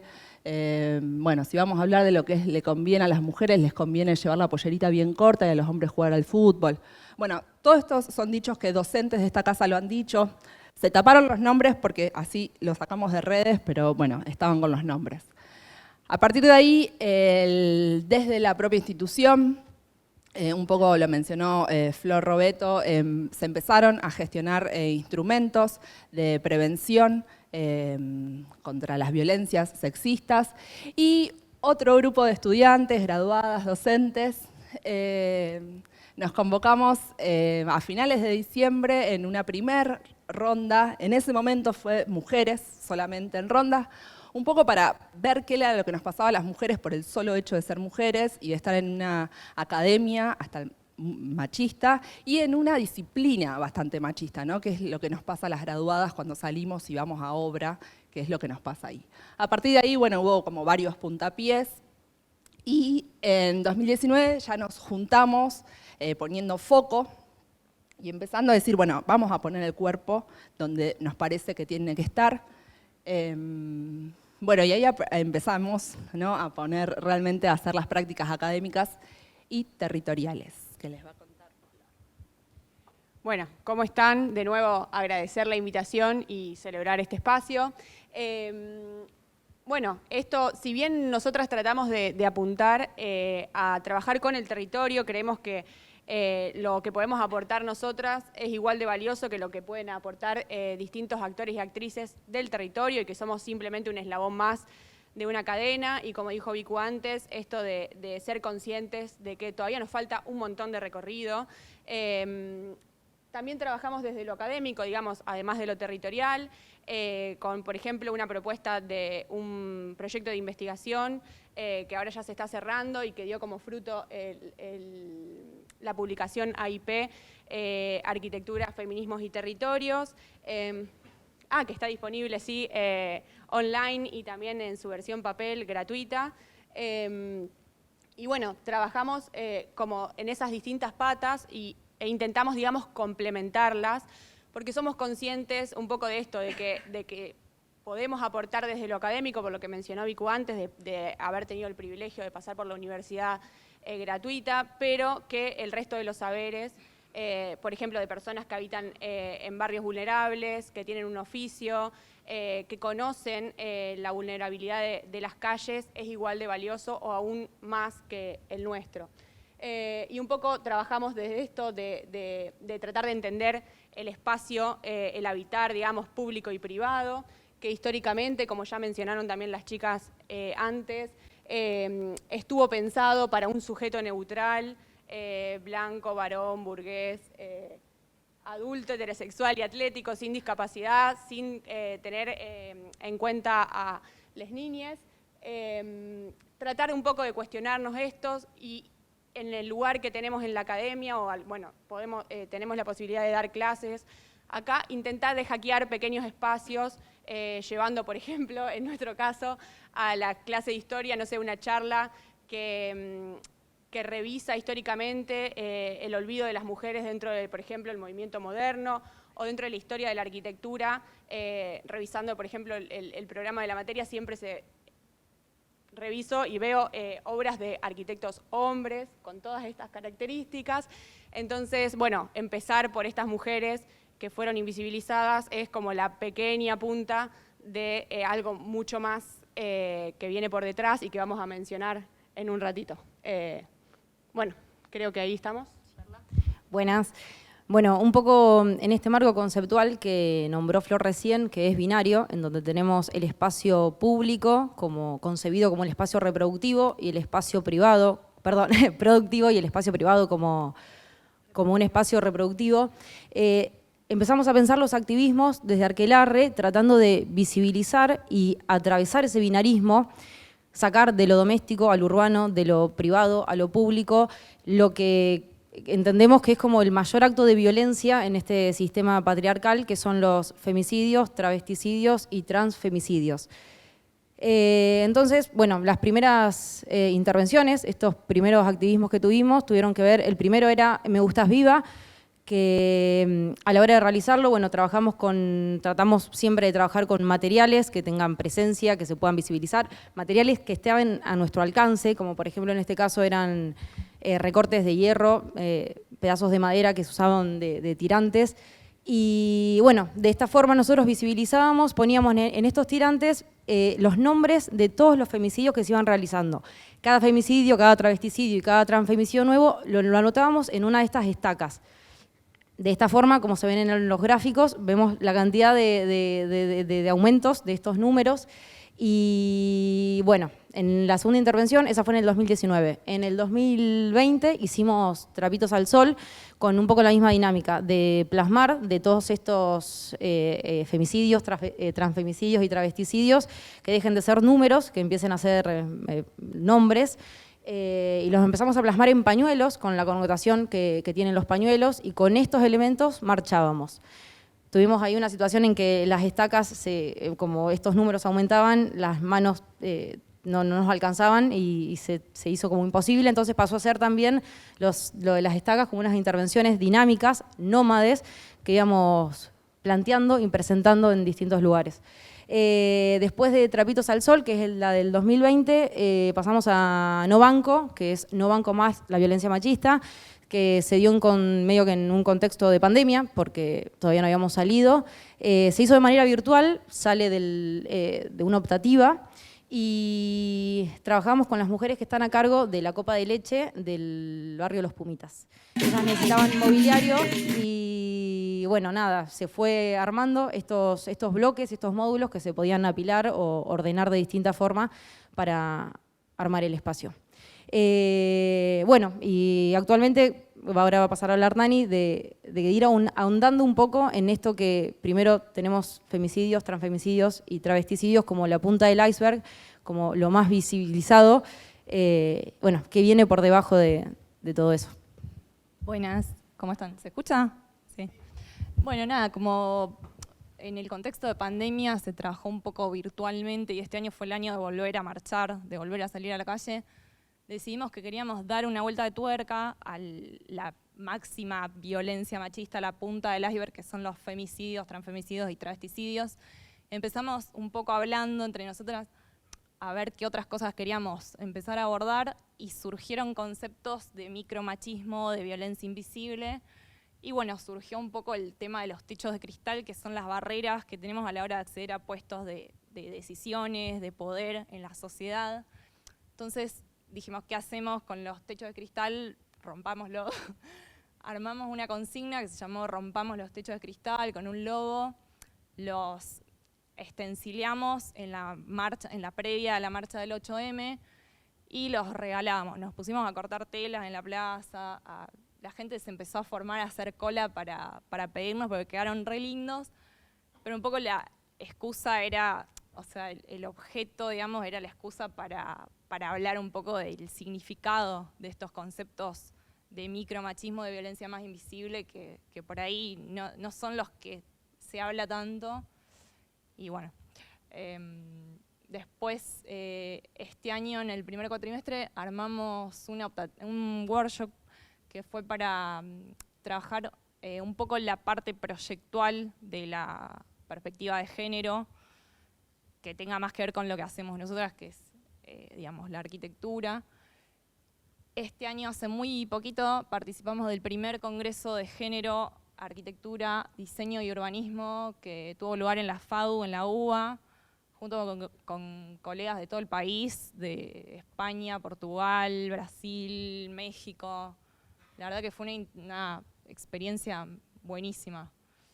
Y después, bueno, un poco las proyecciones, que esto es como un resumen de todo lo que queremos contar. Que no sé si es más largo. No, en realidad las proyecciones que tenemos desde Arquelarre tienen que ver con, si bien nosotros en el 2018 fue lo de los scratches a los docentes, seguimos viendo y conviviendo con otras escalas de violencia, estos micromachismos que ya están súper hablados, pero que siguen existiendo. Entonces la proyección de Arquelarre es trabajar, a ver, si arrancamos desde lo máximo, que es como que la mayoría de la gente se indigna con esas cuestiones, pero después a la hora de estas microactitudes medio que le resbalan. Entonces nuestra idea es apuntar a trabajar en esa finura que sigue siendo violenta y que no hay que desestimar. Y bueno, nada, que estamos organizando porque se le va a dar la entrega de honoris causa a Ana Falú, que es una referenta nuestra, que va a ser el 4 de noviembre y están todos invitados. Bueno, no sé si querés. Sí, y muy brevemente por el tiempo, rescatar que todo el trabajo que venimos haciendo es colectivo. Acá hay muchos colectivos que tomamos de referencia, que creemos que es importante también trabajar colectivamente. Entendemos que la Argentina en este momento está pasando como por una situación de mucha violencia, la gente está muy cansada, estamos agotados. Y necesitamos juntarnos, necesitamos más de estos encuentros para repensarnos, para construir, para refundar un poco las bases, destruir todo, pero bueno, poder saber cuáles son nuestras bases, seguir trabajando en los barrios populares, donde la violencia cada vez es mayor, si bien cada uno de nosotros pasamos por violencias en esos lugares, se acrecenta todavía más. Así que bueno, crear, levantar, construir, edificar.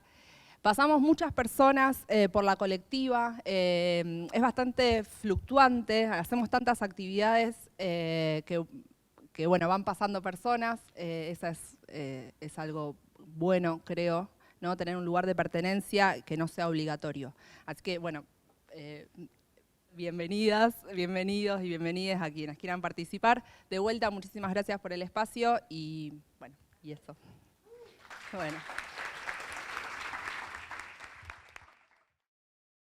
Bueno, ahora vienen Pablo Brandolini Robertone y Joaquín Gómez Hernández para hacer una actividad reflexiva que se llama No estás haciéndolo mal si nadie sabe lo que estás haciendo.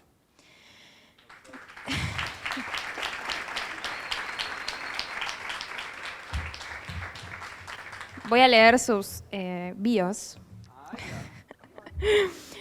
Pablo Brandolini Robertone es arquitecta, artista e investigadora independiente. Tanto su obra artística como de investigación se centra en las múltiples intersecciones entre la teoría queer y las teorías sobre la arquitectura y el diseño. Ha realizado diferentes estudios de posgrado relacionados con el diseño, el arte y los estudios culturales y de género. Joaquín Gómez Hernández, mi amicha, es artista visual, arquitecte por la UNR, docente en taller matéricos, especialista en investigación proyectual y maestrando por Poiesis, FADUBA, doctorando en arquitectura, FADUBA también, investigadora, beca internacional CONICET, beca interna doctoral CONICET. Internacional. Ya te estoy llevando a otro level. En el 2018, como coordinador del área de Derechos Humanos, diseñó e implementó el programa de Género y Sexualidades de FAPID, forma parte del colectivo Matéricos Periféricos y el proyecto Digna Barria, como de distintos equipos de investigación y extensión. Sus estudios abarcan la intersección de hábitat, diseño e identidades no cis heterosexuales. Muchas gracias. Un aplauso al CCB.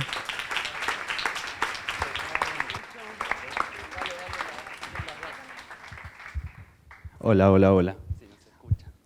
Hola. Bueno, gracias. Primero, gracias a ustedes por invitarnos. Bueno, la idea de acá es que van a tener que empezar a pararse y vamos a hacer cosas. Pará, agradezcamos un poco más, Lagarta, porque yo te creo, nada, todo el mundo acá estuvo como, ay, gracias, esto, lo otro. Bueno, dale, agradece, dale. No sé, pelo, igual me siento raro con esta humedad, perdonen, pero un sueño, además. Ah, eso quería aclarar, yo dormí 3 horas. No, así que... me mato de lo cansada, o sea, lloro. Nada, agradecerles este espacio, que la verdad... Nada, súper dispuestos con la gaucha, hace mucho teníamos ganas de hacer algo.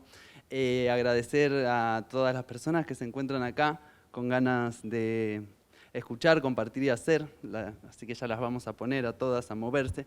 A Florencia, que está ahí, que habló muy bien, que es la única que quedó, los muchachos se fueron y ella está acá escuchando, así que le agradecemos ese interés, esa curiosidad. Muchas gracias. Y nada, bueno, Sofía y la Diana, que no sé por dónde andarán, pero qué hermoso haberlas escuchado. El frío que hace en este lugar.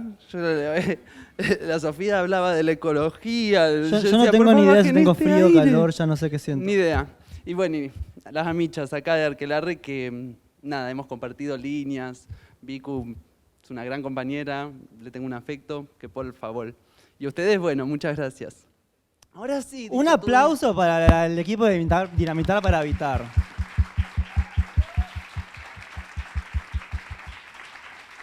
El aplauso es porque me trajeron comida. Regias, si no, no había remeras, instalaciones, aros, glamour, brillo, cara, dientes, sillas, todo, por favor, sillas. Agua, plantas. Me gusta el living. Chicos, no sé, ustedes se están perdiendo lo que son estos individuales. Posavasos. Posavasos. Que allá están usando muy bien. Perfecto. Pero bueno, lo de las sillas decías, Gaucha. Sillas. ¿Qué hacemos? Trajimos para leer. Trajimos para leer un documento que fue consensuado y lo firman las siguientes colectivas. No, mentira. Adhieren este documento. Adhieren este documento. ¿Querés arrancar vos? Sí, como bueno. quieras, porque si no nos quedábamos en el stand-up. ¿Cuánto tiempo tenemos? Porque ya con esta burrada perdimos como 15 minutos. No, en serio, ¿cuánto tiempo tenemos? Bueno, todo el día. El listo. tiempo es todo nuestro. Vamos a necesitar que nos prendan las luces en algún momento. La técnica está preparada para eso. Bien. Necesitamos el coso mágico. Allá está, mira. De tu lado. Ahí está. Bueno. ¿Con la sangre de quién se crean mis ojos? Se pregunta Donna Haraway en su texto Ciencia, Cyborgs y Mujeres. Y así nos interpela hacia una serie de conceptos íntimamente ligados. El problema de lo que significa lo objetivo y de cómo construir nuevos esquemas epistemológicos, éticos y políticos para aprender lo real. La cultura occidental construyó a lo largo de su historia el ideario de que la vista es el sentido primordial, en tanto es aquel por el cual conocemos e inteligimos el mundo que nos rodea. Platón asienta esta idea desde la definición de la razón como los ojos del alma. Con la modernidad y con la perspectiva científica, este criterio va tomando muchísimo más rigor, y ya para el siglo XIX y el XX, con la fotografía, con la cinematografía, la idea de conocimiento a partir de la mirada se amplía y queda aquí entre nosotros hasta el día de la fecha. Vos en el entramado. Perdón, decime próxima, Pasala. La que sigue. No, y ahora creo que es la que sigue también. Esta. No ensayamos. Pero miren esta, que si no pasó 2 segundos, sí. Que fotarda. Next. Ustedes no esperaban un show de stand-up acá. Show de sit down sería esto. Y lay down. Y todavía no te desnudaste. No pensábamos que esto iba a ser un paso de comedia. O sea, yo quiero aclarar que esto es el cansancio puro hablando. En paralelo, el disciplinamiento del cuerpo, encima es re serio lo que estamos leyendo. En paralelo, el disciplinamiento del cuerpo como engranaje maquínico que se dispone en afinidad con los objetos que lo rodean para desarrollar la vida productiva, fue afianzándose al límite de volver indisolubles los límites entre aquello que es natural y aquello que es cultural. No siguen hasta ahí, ¿verdad? Como bueno, personas, máquinas, ya no está clarito dónde nos dividimos. Y en el entramado de estas dos experiencias, es decir, de la vista y del dominio del cuerpo a través de estas máquinas, una silla, como la que están sentados ustedes ahora, se nos presenta de por sí como un significado en sí mismo. La silla es un objeto que sirve para sentar un cuerpo.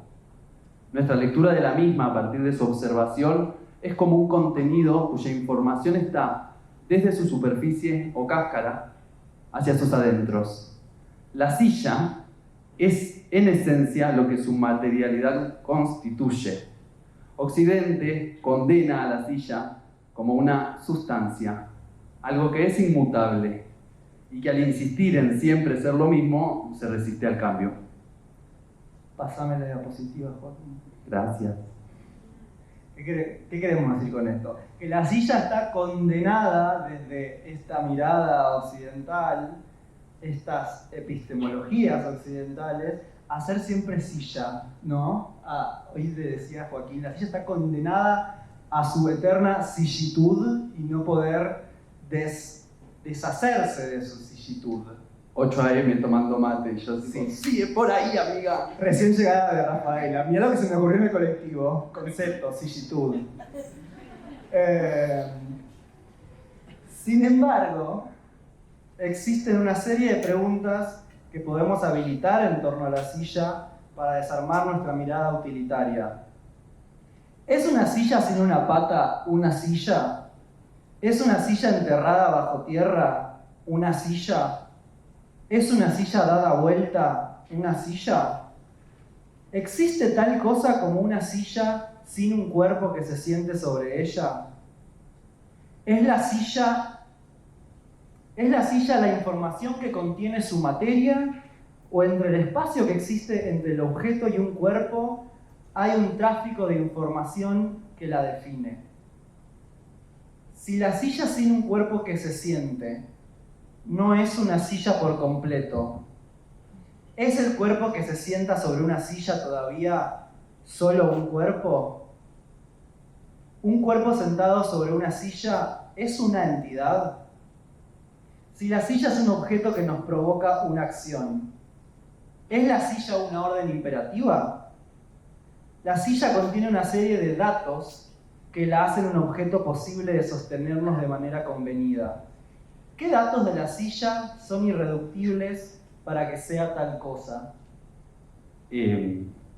Gracias al compañero que pasó la diapositiva siguiente, porque yo, escuchándote las preguntas... ¡Ay, qué lindas preguntas! ¡Qué profundo! La que sigue, por favor. ¿Para qué tenía el cosito? Llévalo vos, si tan lista sos. Un poco, nada, como para armar unas cositas en relación a esto que venimos preguntándonos. Hay algo, nada, que quiero hacer hincapié sobre sobre esta idea, ¿no? De mi cuerpo hacia esa silla.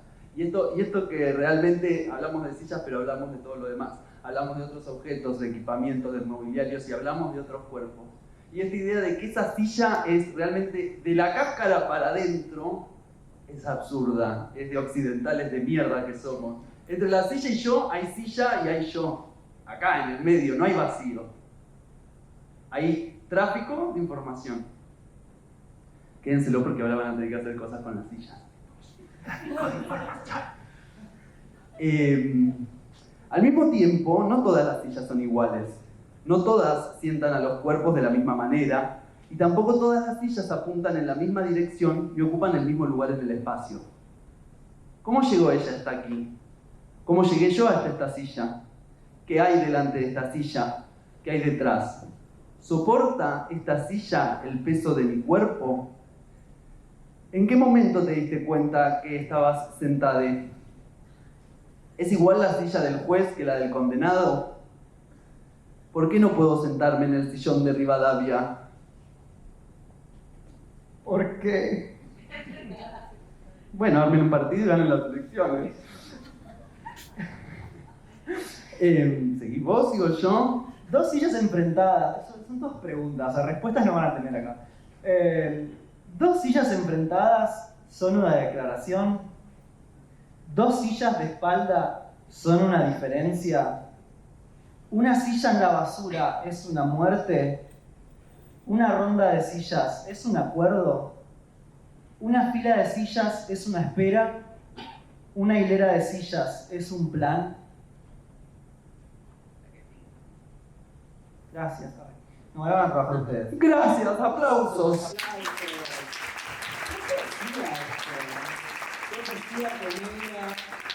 Yo